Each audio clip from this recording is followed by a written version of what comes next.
الصلاة والسلام على رسوله الكريم وعلى من تبعهم بإحسان إلى يوم الدين أما بعد. میں شاید آپ حضرات کا مذاق کر دوں گا اور مجھے ڈر ہے کہ شاید آپ کے ذائقے یا آپ کے ذوق اور آپ کے ٹیسٹ کو کہیں میں ٹھیس نہ پہنچا دوں اور کہیں آپ کا لطف خراب نہ کر دوں.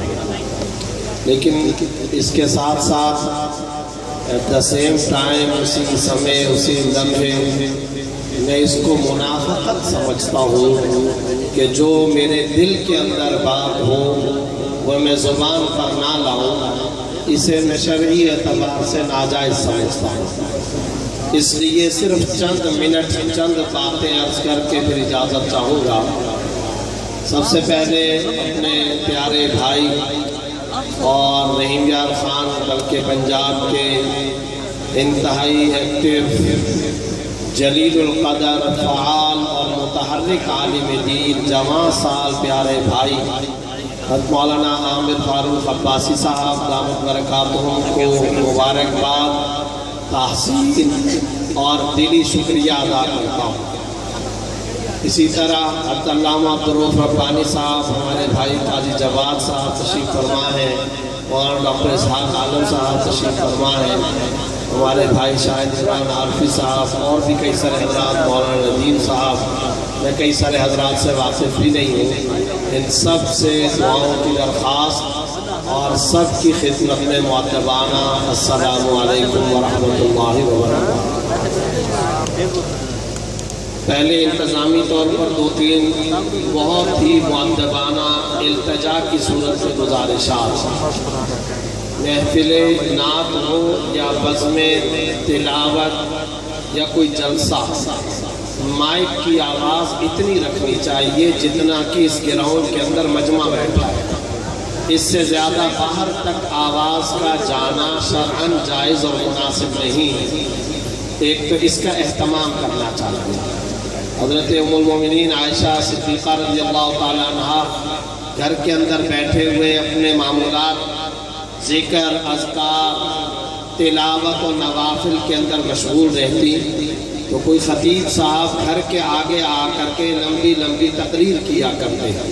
تو حضرت عائشہ رضی اللہ عنہ نے ایک دن، 2 دن، 3 دن صبر فرمایا اور پھر پیغام بھیجا کہ اب تم یہاں نہ آیا کرو، اور اگر تمہیں گفتگو کرنی ہو تو جتنے لوگ تمہارے سامنے بیٹھے ہو ان تک تمہاری آواز جائے. اگر تم مان جاؤ گے، باز آ جاؤ گے تو ٹھیک ہے، ورنہ میں امیر المومنین عمر کو تمہاری شکایت بھجوا دوں. اس کا ایک تو اہتمام کرنا چاہیے. دوسرا، بزم حسان کے ہمارے جو چمکتے دمکتے ستارے نعت خواں حضرات بیٹھے ہیں، ان کی نعتوں سے دل کے اندر عشق، محبت، عقیدت رسول کا ایک پائیدار خوبصورت ایک توانا جذبہ پیدا ہوتا ہے. یہ بڑے مبارک لوگ ہیں. حضرت حسان بن ثابت رضی اللہ تعالیٰ عنہ کے لیے خود سرکار دو عالم صلی اللہ علیہ وسلم نے اپنی نگرانی میں سٹیج لگوایا اور ان سے ارشاد فرمایا کہ تم یہاں اسٹیج پر بیٹھو. روایات میں آتا ہے کہ خود زمین پر بیٹھے شاعر رسول حضرت حسان بن ثابت کو اسٹیج پر بیٹھنے کا حکم دیا. نعت خوانی اسلام کا بڑا عظیم الشان شعبہ، جلیل القدر شعبہ، اور یہ بڑے رفیع القدر لوگ ہیں. میں دلی احترام کرتا ہوں، مگر یہ جو پیسے آ کر کے اوپر ڈالے اور بٹورے اور پھینکے جاتے ہیں، یہ میرا خیال ہے کہ مناسب نہیں ہے اور اسے ترک کر دینا چاہیے کہ ہم اس دنیا اور اس بازار کے لوگ نہیں ہیں. اور مہذب دنیا کے اندر اس کے کئی طریقے موجود ہیں. کوئی کاؤنٹر بھی لگایا جا سکتا ہے، داخلے کی فیس بھی رکھی جا سکتی ہے، کوئی ٹوکن بھی مقرر کیا جا سکتا ہے، کوئی علیحدہ سے کیمپ بھی لگایا جا سکتا ہے، کچھ اور بھی انتظامات سینکڑوں ہزاروں موجود ہیں. اگر اس تجویز پر ہمارے یہ نعت کے ذمہ دار حضرات توجہ فرما دیں گے تو ان کا احسان عظیم ہوگا. ان دو باتوں کے بعد اب برادران اسلام بہت ہی مختصراً چند باتیں. دین حقائق کا نام ہے. اسلام ریسرچ اور تفکر کے دستور حیات کا نام ہے۔ یہ محض برس لگانے، کانوں کے چسکے یا دماغ کے وقتی سرور کا نام نہیں ہے۔ میرے بھائیوں اور میرے دوستوں اور میرے عزیز طالب علم بھائیوں، ہمیں کچھ ادراک اور احساس ہونا چاہیے۔ آج اہل دین اور دینی مدارس کے در و دیوار سے عالمی سطح پر جو چیلنجز ٹکرا رہے ہیں، خدا کرے کہ ہمیں ان چیلنجز کا کچھ احساس ہو۔ میں اس بزم کا دلی احترام کرتا ہوں، مگر میرا یہ ٹارگٹ یہ جامعہ عربیہ ترتیل القرآن ہے۔ میری دلچسپی کا مرکز یہ جامعہ عربیہ ترتیل القرآن ہے۔ میرے ذوق تعلیمی کا مرکز رحیم یار خان کے اہل اسلام مساجد اور دینی مدارس ہیں۔ یہ مدارس نظام کی تبدیلی کی بات کرتے ہیں۔ میرے دوستو، اہل باطل بڑا سمجھدار ہے۔ وہ پلیٹلیٹ کھیل دنیا کے اندر چلاتا ہے۔ وہ اپنے ڈرامے، اپنے پتے سوچ سمجھ کر کے استعمال کرتا ہے۔ وہ بڑے ذہین لوگ ہیں اور اپنی صلاحیتوں کو اسلام، اہل اسلام، اسلامی اقدار، دینی شاعر کو ختم کرنے کے لیے ایک آدھ نہیں، سالہ سال پر مشتمل ٹریننگ بناتے ہیں، منصوبے بناتے ہیں۔ میں ابھی آپ کی موجودگی میں یہاں اسٹیج پر بیٹھا اس بات کی دعائیں کر رہا تھا کہ یہ جو میرے اسلامی پیارے بھائی ہیں، یہ جو میرے طالب علم دوست اور علماء دوست ہیں، یہ جو میرے مدارس کے فضلاء اور طلبہ دین ہیں، خدا کرے کہ اسی طرح کا اطمینان اور اسی طرح کا دلی چین اور سکون سدا بہار رہے۔ مگر میرے بھائیوں، حالات اچھے نہیں ہیں، حالات اچھے نہیں ہیں، حالات بہت خراب ہیں۔ دین اجنبی ہو گیا، زمانہ پرفتن ہے، حق کامیاب ہو چکا ہے، نادر ہو چکا ہے۔ ان کی پلاننگ، ان کے منصوبے بڑے حیران کن ہیں۔ وہ تدبیریں بڑی خطرناک کر رہے ہیں۔ آپ کو اندازہ نہیں، واشنگٹن ڈی سی کی سڑکوں پر کئی اخبارات اس طرح کے بھی بکے اور بٹے ہیں جس میں وہاں کے تھنک ٹینکس کی رپورٹیں شائع ہوئی ہیں، جنہوں نے ان رپورٹوں کے اندر کہا اسلام کے علم برداروں کی دو قسمیں ہیں۔ یہ دو قسموں پر مشتمل ہے۔ رپورٹ کے اگلے الفاظ سنیے، علماء کی دو قسمیں کون کون سی ہیں؟ مدارس کے طلبہ یا اہل دین کی دو قسمیں کون کون سی ہیں؟ انگریز قسمیں بیان کرتا ہے۔ کبھی ہمیں اس کا ادراک ہے؟ آگے وہ لکھتے ہیں ایک طبقہ وہ ہے جو محض تبرکات، نام دیا ہے صوفی ازم، نظمیں، اشعار، مزارات، دوسرے الفاظ میں رسمیات اور محض تبرکات دین تک محدود ہیں۔ یہ شعر و شاعری کرتے ہیں۔ یہ میں واشنگٹن اخبار کی رپورٹ سنا رہا ہوں۔ یہ مزاروں پر بیٹھتے ہیں، یہ بعض اوقات ذکر کی ضربیں لگاتے ہیں، یہ پیری اور فقیری کی طرف متوجہ ہوتے ہیں۔ آگے لکھتا ہے وہ تھنک ٹینک کا پورا مجموعہ امریکہ، نیو ورلڈ آرڈر اور اہل کفر، کروسیڈ وار، صلیبی دنیا یہودی ازم کو پاکستان بر صغیر یا اسلام کے ماننے والے اس طبقے سے کسی قسم کا کوئی خطرہ نہیں، مگر ان مدارس کے طلباء، اہل دین اور علماء اسلام میں ایک اور طبقہ ہے، یہ بڑا خطرناک طبقہ ہے۔ اور پھر انہوں نے کہا یہ وہ طبقہ ہے جو ہمارے نیو ورلڈ آرڈر کو چیلنج کرتا ہے، یہ وہ طبقہ ہے جو عدالتوں کے اندر قرآنی سسٹم لانا چاہتا ہے، یہ وہ طبقہ ہے جو سڑکوں پر، شاپنگ سینٹروں میں، مارکیٹوں میں، اسٹاک ایکسچینج میں، بینکوں میں، عدالتوں کے کٹہروں میں، پارلیمان کے ایوانوں کے اندر، وزارت خارجہ کے اندر اور دنیا کے چلتے پھرتے مراکز کے اندر قرآن، صحیح بخاری، اسوہ حسنہ، سیرت طیبہ کو انوالو کرنا چاہتا ہے اور قرآن و حدیث کی رہنمائی لینا چاہتا ہے۔ دوسرے لفظوں کے مطابق جو ہمارے سسٹم کو، ہمارے نظام کو چیلنج کرتے ہیں۔ پھر آگے لکھتے ہیں These are Deobandi scholars very danger for our purpose۔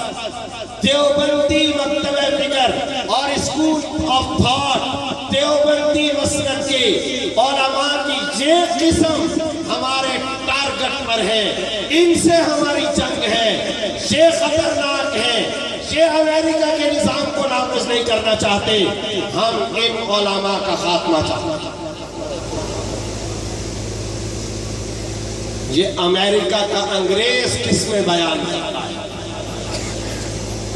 میرے پیارے بھائیوں، میں جب عورت مارچ کے نام سے ہونے والی آرگنائزیشن، ایکٹیویٹیز کراچی، اسلام آباد، لاہور اور ملتان و پشاور کی سڑکوں پر انہیں مارچ کرتے ہوئے شوہر سے آزادی، والد سے آزادی، بھائی سے آزادی، استاد سے آزادی، امام مسجد سے آزادی، ملا عالم دین سے آزادی کے نعرے سنتا ہوں اور پھر یہ تانے بانے بولتا ہوں تو مجھے سمجھ آ جاتی ہے کہ کون لوگ ہیں جو آج اہل باطل کے ٹارگٹ پر ہیں۔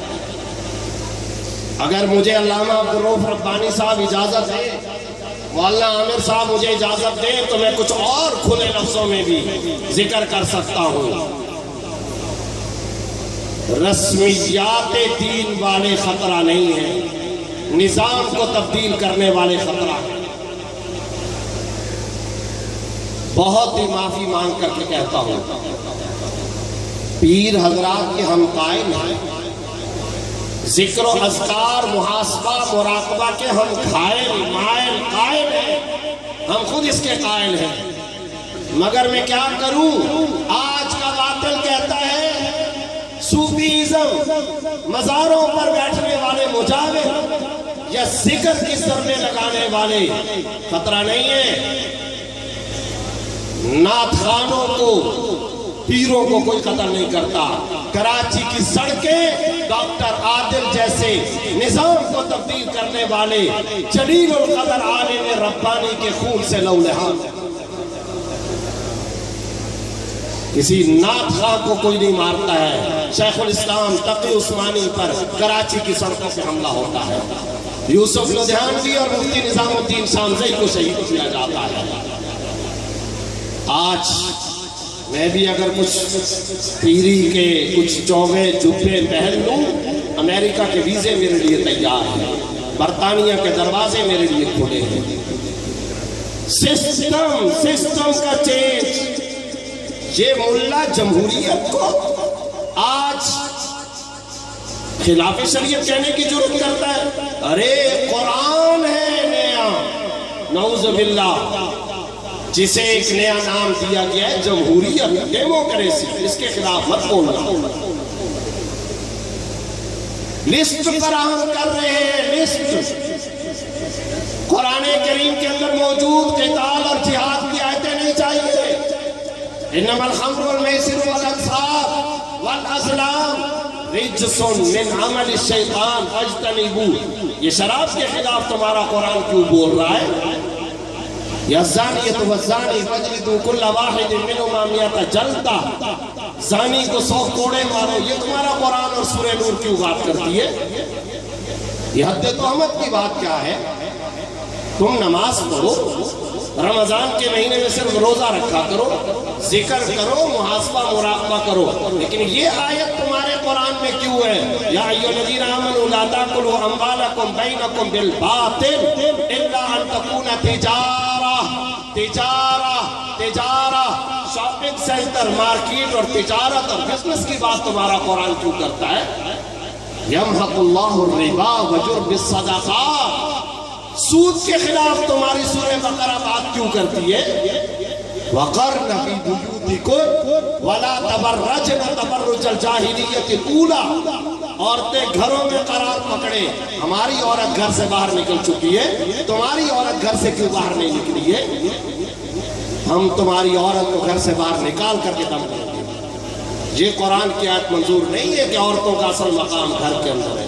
قرآن یہ کیوں کہتا ہے وَلَا تَخْضَعْنَ بِالْقَوْلِ، عورت لوچدار لہجے کے مترنم انداز میں گفتگو نہ کیا کرے، یہ قرآن کریم کیوں کہتا ہے؟ وَلَا تَخْضَعْنَ بِالْقَوْلِ فَيَطْمَعَ الَّذِي فِي قَلْبِهِ مَرَضٌ وَقُلْنَ قَوْلًا مَّعْرُوفًا، یہ قرآن کریم کیوں کہہ رہا ہے؟ وَلَا يُبْدِينَ زِینَتَہُنَّ، اپنے مقام زینت کو خواتین ظاہر نہ کریں۔ قرآن یہ بات کیوں کرتا ہے؟ مَن یکتمھا فإنہ آثم قلبہ، یہ عدالتی احکام قرآن کریم کیوں بیان کرتا ہے؟ برٹش لا چلے گا، بر صغیر میں برطانیہ کا قانون چلے گا۔ یہ کون لوگ ہوتے ہیں جو قرآن اور حدیث کے قانون کی بات کرتے ہیں؟ بخاری کی کتاب الوضوء، صحیح مسلم کی کتاب الاقضیہ، سنن ترمذی کا کتاب الجہاد، یہ قتال کے احکام، عدالتوں کے احکام، یہ بزنس اور تجارت کے احکام، آج کا ویسٹ، آج کا امریکہ، آج کا مغرب یہ کہتا ہے سادہ اور آسان لفظوں کے اندر نعوذ باللہ ثم نعوذ باللہ، ہم تمہارے پیغمبر کو اس بات کی اجازت نہیں دیتے کہ وہ دنیا کے چلتے پھرتے اداروں، محسوس کیے جانے والے، مشاہدے میں آنے والے، دنیا کے کاروبار زندگی کو چلانے والے اداروں کے اندر تمہارا نبی آ کر رہنمائی اور رہبری فراہم کرے، یہ اسلام ہمیں قابل قبول نہیں ہے۔ اس کے لیے جو افراد سسٹم کی بات کریں گے وہ ان کے ٹارگٹ پر ہے، جو اقدار کو تبدیل کرنے کی راہ میں رکاوٹ بنیں گے وہ ہمارے ٹارگٹ پر ہے۔ میرے برادران اسلام، کچھ ان چیلنجز کا ہمیں کبھی ادراک ہوا ہے؟ بقول مولانا ابو الحسن علی ندوی رحمۃ اللہ علیہ کے، وہ فرمایا کرتے تھے حادثے سے بڑھ کر حادثہ یہ ہوا کہ حادثے کا احساس نہ ہوا، المیہ سے بڑھ کر المیہ یہ ہے کہ المیہ کا احساس نہ ہوا۔ میرے طالب علم بھائیوں، انشاءاللہ اسلام کی کوئی بہاریں آئیں گی، نظام اسلام، حقیقی ریاست مدینہ، گنبد خضرا کا سایہ دنیا میں آئے گا، تب انشاءاللہ اشعار بھی پڑھیں گے، بھرے پیٹ کی کچھ کہانیاں بھی کر لیں گے، لیکن اس وقت آپ کے ذمہ جو کام لگانا چاہتا ہوں، کانوں کے چسکے سے باہر نکلیے، رحیم یار خان کے تاجروں کو درست کرنے کی فکر کیجئے۔ ائمہ کرام، نمازوں کے بعد درس قرآن کا اہتمام کرو۔ میری آواز جہاں تک جا رہی ہے یا یہاں مدرسۃ البنات قائم ہے، ان ماں بہنوں سے کہنا چاہتا ہوں ہسپتال کی نرسوں پر جا کر کے کام کرو۔ علماء کرام، رحیم یار خان کی عدالتوں کے باہر بیٹھے ہوئے وکیلوں کے اندر سیرت طیبہ کا پیغام پہنچاؤ۔ پائلٹ، ڈاکٹر، تاجر، سیاستدان، حکمران، زندگی کے تمام شعبوں سے تعلق رکھنے والے جتنے برادران اسلام ہیں ان تک حدیث کا پیغام پہنچاؤ، ان تک قرآن کریم کا پیغام پہنچاؤ، عوامی سطح پر کام کرو۔ سیاستدان جس طرح ووٹ کے لیے مرتا ہے، تم درس قرآن کا پیغام اس طرح پھیلانے کے لیے گلی کوچے کے اندر پھیلو، تبھی جا کر یہ مدارس بھی محفوظ رہیں گے، تبھی جا کر اسلامی جماعتیں بھی محفوظ رہیں گی، تبھی جا کر خدا کی قسم تمہارا یہ سٹیج بھی محفوظ رہے گا۔ میں بڑے شرح صدر کے ساتھ کہہ رہا ہوں، تقلیدی طور پر نہیں، آج ہی دنیا کی آوارہ گردی کرنے کے بعد کچھ اندازہ بھی ہے آپ کو؟ آج پاکستان بر صغیر اور بنگلہ دیش کے علاوہ عالم کفر کی بات نہیں کر رہا، عالم اسلام کی صورتحال یہ ہے، اب ان ملکوں میں یہ داڑیاں، ٹوپیاں، پگڑیاں نظر نہیں آتی، یہ شکلیں اب وہاں نظر نہیں آتی۔ شاید آپ کے رحیمیہ خان سے بھی کوئی فلائٹ دبئی کے لیے چلتی ہو، جو لوگ دبئی کے سفر کر چکے ہیں ذرا پوچھئے کیا صورتحال ہے دبئی کے ہوٹلوں کی، دبئی کے شاپنگ سینٹروں، مارکیٹوں، بازاروں، روڈوں، سڑکوں کی کیا حالت ہے؟ کیا وہاں پر یہ داڑیاں نظر آتی ہیں، یہ ٹوپیاں نظر آتی ہیں، یہ پگڑیاں نظر آتی ہیں؟ عالم عرب سے یہ شکلیں ختم ہو چکی ہیں، لے دے کر کے آپ کے پاکستان کے اندر یہ صورتیں، یہ حیاتیں، یہ شکلیں موجود ہیں۔ یہ صدقہ ہے ان پاکستان کے دینی مدارس کا، ان کا فیضان ہے۔ ان مسلمانوں کو کہیے جو ان مدارس سے محبت کی نگاہ والا معاملہ نہیں کرتے، ڈرو اس ٹائم سے، کل کو تمہارے گھروں کے اندر عیسائی مشنری کے لوگ پیدا نہ ہو، مرتد لوگ پیدا نہ ہو، دین دشمن پیدا نہ ہو، سیکولر لبرل پیدا نہ ہو، اسلام کا مذاق اڑانے والے پیدا نہ ہو۔ اگر چاہتے ہو تمہاری نسلوں میں ایمان کا تحفظ رہے، ان مدارس کے در و دیوار کے پشتیبان بن جائیے۔ حضرت مجدد الفسانی رحمت اللہ علیہ نے اپنے ایک مرید کو خط میں لکھا، تمہارے محلے میں جہاں قرآن پڑھا یا پڑھایا جاتا ہے وہاں جاؤ، قرآن پڑھو، پڑھے ہوئے ہو تو قرآن پڑھاؤ، اور اگر تم یہ دونوں کام نہیں کر سکتے تو حضرت مجدد صاحب نے فرمایا ان قرآن پڑھنے پڑھانے والوں کی جوتیاں جا کر کسی بھی کیا کرو۔ یہ کام بھی نہیں کر سکتے تو پھر فرمایا کہ اچھا آخری بات لکھتا ہوں، تمہاری گلی کے اندر کوئی مسجد اگر مدرسہ موجود ہے، جب اس سڑک روڈ یا گلی میں سے گزرا کرو تو اپنی نگاہ، اپنی آنکھیں اٹھا کر اس مکتب اور مدرسے اور دارالعلوم کی مٹی کو، کنکریوں کو، اینٹوں کو، اس کی خلا اور فضا کو محبت کی نگاہ سے دیکھ لیا کرو۔ اس کی وجہ سے بھی قیامت والے دن خدا تمہاری بخشش اور مغفرت کا فیصلہ اور اعلان کرے، اس کی وجہ سے بھی تمہاری بخشش ہو جائے۔ ہمارے کراچی کے ہمارے ادارے جامعہ صفا میں ہر سال ختم بخاری کے موقع پر مولانا سلیم اللہ خان صاحب رحمت اللہ علیہ آیا کرتے تھے۔ ایک مرتبہ انہوں نے ختم بخاری کے موقع پر ارشاد فرمایا، کراچی کے تاجروں، کراچی کے بزنس مینوں، میں کئی دفعہ اپنے ماتھے کی ان آنکھوں سے کراچی شہر پر خدا کے عذاب کو نازل کرنے کے لیے آسمان سے اترتے ہوئے فرشتوں کو دیکھتا ہوں۔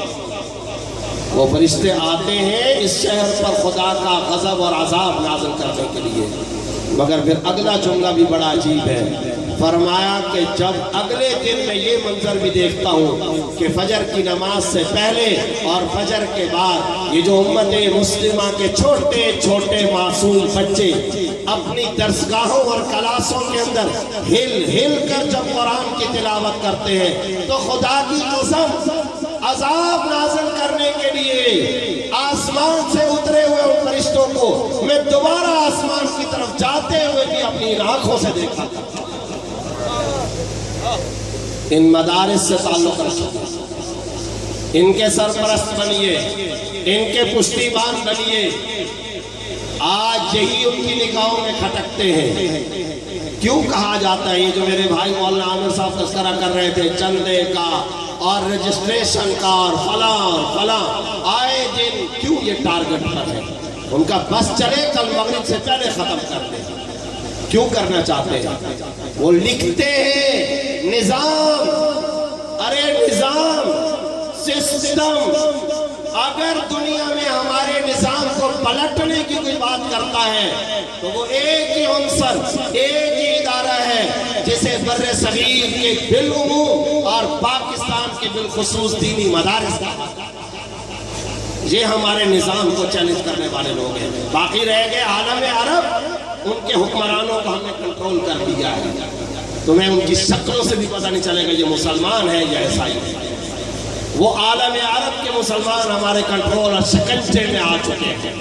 ہم نے مادہ پرستی کے ذریعے ان کی روحانیت کو ختم کیا ہے۔ میں حیران ہوں اور میں یہاں کے علماء کی خدمت میں یہ درد دل رکھ رہا ہوں، یہ واشنگٹن میں چھپنے والے اخبارات انگلش میڈیا پر یہ رپورٹیں آتی ہیں، ہمارے علماء واقف ہی نہیں ہیں۔ وہ یہ الفاظ لکھتے ہیں عرب کے مسلمان مادہ پرست، پاکستان کے مسلمان روحانیت پرست، یہ نام دیتے ہیں۔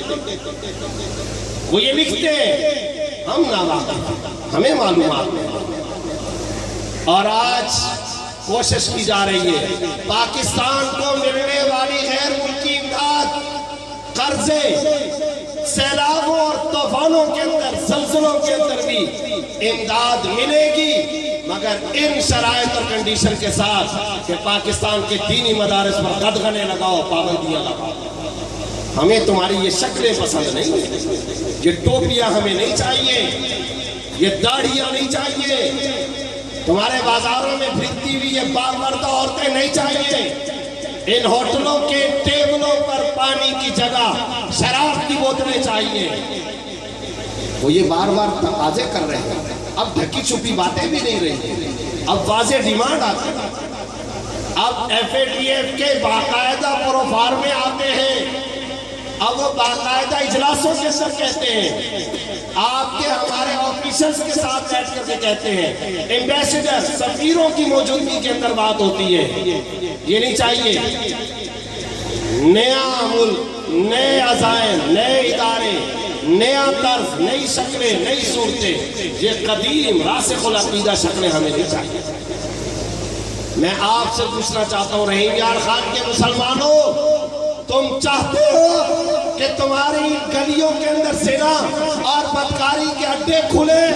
بتائیے ذرا، آپ چاہتے ہیں کہ آپ کے ان ہوٹلوں میں ٹیبلوں کے اندر، آپ کے ان ہوٹلوں کے فریجوں کے اندر کئی عرب ممالک کی طرح آزاد خیال دنیا کے عالمی شہروں کی طرح پانی اور مشروبات کی جگہ پر شراب کی بوتلیں ہوں؟ آپ چاہتے ہیں آپ کا ہر دکاندار دوسرے دکاندار اور آنے والے کسٹمر اور گاہک کے ساتھ سود خوری کا معاملہ کر رہا ہو؟ کیا آپ یہ چاہتے ہیں آپ کی عورتوں کو بازار کی پروڈکٹ بنا دیا جائے، اس کی مسکراہٹ کی بھی قیمت وصول کی جائے؟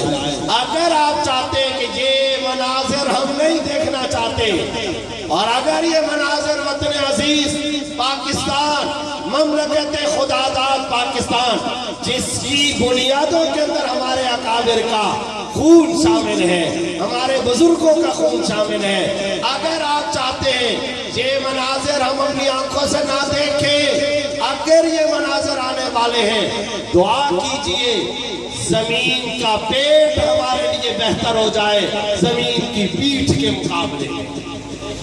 ہم مر جانا قبول کر لیں گے، لیکن اس طرح کے بے دینی کے، بے راہ روی کے کھلے بازار برسر عام مناظر نہیں دیکھیں۔ کبھی کبھی اسلامی ہسٹری کا بھی مطالعہ کیجیے۔ 800 سال تک قرطبہ، قسطنطنیہ، اندلس، غرناطہ، الحمرا میں 800 سال تک مسلمانوں کی حکومت رہی ہے۔ ابن حزم ظاہری، علامہ ابن تیمیہ، مقی ابن مخلد اندلسی، پتہ نہیں کیسے کیسے لوگ پیدا ہوئے، آج کسی کے پلاٹ پر قبضہ ہوتا ہے، نسلوں تک اس کو غم کھاتا ہے۔ یہ دیہاتی علاقہ ہے، یعنی اس کے مضافات کے اندر کھیتی باڑی فصلیں کاشتکاری۔ ذرا بتائیے دیہاتی جھگڑے کیا ہوتے ہیں؟ یہ میرے کھیت کے منڈیر پر چڑھ آیا، اس نے اتنے فٹ قبضہ کر لیا، اس نے اتنے فٹ زمین پر غصب کر دیا، کتنا دکھ ہوتا ہے۔ کبھی وہ مرثیہ بھی اپنے ذہن کے اندر آپ لائے کہ جو علامہ اقبال نے مرثیہ پڑھا تھا، قرطبہ کی جامع مسجد کے اندر دیواروں کے ساتھ ٹکرا کر کے اقبال جس طرح ہچکیاں بھر رہا تھا۔ مفکر اسلام مولانا سید ابو الحسن علی میاں ندوی رحمۃ اللہ علیہ نے جو قصیدہ روتا ہوا مرثیہ لکھا ہے، قرطبہ کی مسجد کے مینار کے نیچے کھڑے ہو کر، سوائے قرطبہ کے کھنڈر کے ان 27 سابقہ اسلامی ریاستوں کے اندر سوائے مسجد قرطبہ کے کھنڈرات کے اسلام کی کوئی نشانی اور کوئی علامت وہاں باقی نہیں ہے۔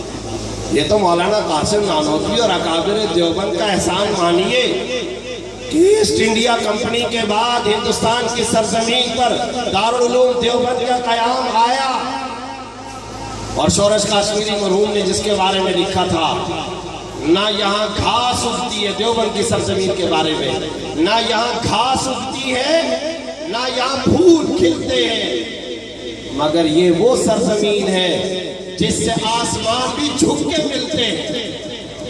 کیوں کہا تھا دیوبند کے بارے میں کہ آسمان جھک کر ملتے ہیں؟ افکار والے، احساس والے، امت کی نشاط ثانیہ پر ریسرچ اور تحقیق والے شیخ الاسلام علامہ سید حسین احمد مدنی، علامہ شبیر احمد صاحب عثمانی، رئیس الفقہاء والمحدثین، مفتی اعظم مفتی کفایت اللہ، علامہ انور شاہ صاحب کشمیری رحمہ اللہ جیسے لوگ پیدا ہوئے۔ یہ تو ان اکابر کا احسان تھا۔ بقول مولانا سید احمد خان صاحب رحمۃ اللہ علیہ کے یہ صحابہ کا بچھڑا ہوا قافلہ تھا میری اور آپ کی ہدایت کے لیے، جن کی پیدائش اور ولادت کو اللہ نے آخری دور تک موقوف کر کے رکھا تھا۔ یہ پیدا ہو گئے اور دینیات کی تحریکیں برپا کر دی۔ آج میں اور آپ بتوں کے سامنے سجدہ ریز نہیں، اللہ وحدہ لا شریک لہ کو مانتے ہیں، ورنہ روسی اسلامی ریاستوں کی صورتحال کیا ہے؟ سمرقند و بخارا کے اندر محدثین کی چند قبروں اور چند پرانی مساجد کے سوا محدثین کی سرزمین پر اسلام کی کوئی نشانی موجود نہیں ہے۔ بر صغیر میں لال قلعہ اور آگرہ کے محل کے سوا اسلام کی کوئی نشانی نہ ہوتی۔ اس لیے دونوں ہاتھوں سے ان مدارس کو پکڑیے، تھامیے، زندگی کے آخری سانس تک مسجد کے عادی رہیے، مدرسے کے خوگر بنیے، تاجروں پر محنت کیجئے، درس قرآن درس حدیث کی آوازوں کو عام کیجئے۔ ان گلی کوچوں میں اس طرح یہاں کے خطبہ گلیوں میں جا جا کر توحید کا پیغام عام کریں جیسا ڈیرہ غازی خان کے چوٹی زمین کے دیہاتی اور جنگلی بیابانوں اور پہاڑی علاقوں میں امیر شریعت سید عطا اللہ شاہ صاحب بخاری بارشوں اور طوفانوں کے زمانے کے اندر بھی ختم نبوت کا سبق عوام کو جا کر سکھاتے رہتے ہیں۔ مولانا منظور نعمانی لکھنؤ کی گلیوں میں جس طرح جا جا کر کے قرآن کریم کے درس دیتے رہے۔ ماحول کو اگر اسلامی بنانا ہے اور ان مساجد اور مدارس ان شکلوں ان صورتوں اور دین کا ایمان کا تحفظ کرنا ہے، زندگی کے دوسرے شعبوں پر محنت کیجیے۔ میں اگر ابھی سروے کروں کتنے لوگ ہیں اس بزم کے اندر بیٹھے ہوئے جو وکیل ہیں، گنتی کے 2-4 بھی نہیں ملے۔ ڈاکٹر کتنے ہیں، گھوم گھما کر دینی جلسے میں وہی مدرسوں کے طلبہ، اس مدرسے سے نکلے تو دوسرا مدرسہ، دوسرے سے نکلے تو تیسرے مدرسے کے اندر وہی پکے اور پرانے نمازی۔ جمود اور اطمینان ترقی کی راہ میں سب سے بڑی رکاوٹ ہوتے ہیں۔ پھیل جائیے رحیم یار خان کے مضافات کے اندر، ایک ایک علاقے کو ٹارگٹ بنائیے، وکیلوں پر محنت کیجئے، ڈاکٹروں پر کیجئے، ہسپتالوں پر محنت کیجئے، عدالتوں پر محنت کیجئے، شاپنگ سینٹروں اور مارکیٹوں پر قرآن کریم کو نافذ کیجئے۔ عزم کرتے ہیں، ارادہ کرتے ہیں، تجدید نیا عزم، نیا ارادہ۔ اللہ رب العزت مجھے اور آپ کو اس کی توفیق عطا فرمائے۔ میں مولانا عامر فاروق عباسی صاحب کا، ان کے مدرسے کی انتظامیہ اور تمام اساتذہ کرام اور اس بزم کے تمام شعراء اور نعت خوان حضرات کا بھی دلی طور پر شکریہ ادا کرتا ہوں۔ دل سے دعا گو ہوں کہ اللہ رب العزت اس پروگرام کو وقتی نہیں بلکہ تعمیر کا ذریعہ بنائے، مثبت خوشگوار نبوی انقلاب کا ذریعہ بنائے، اور اللہ رب العزت اس مدرسے کو دینی مرکزیت کا مقام بلند عطا فرمائے۔ وآخر دعوانا ان الحمد للہ رب العالمین۔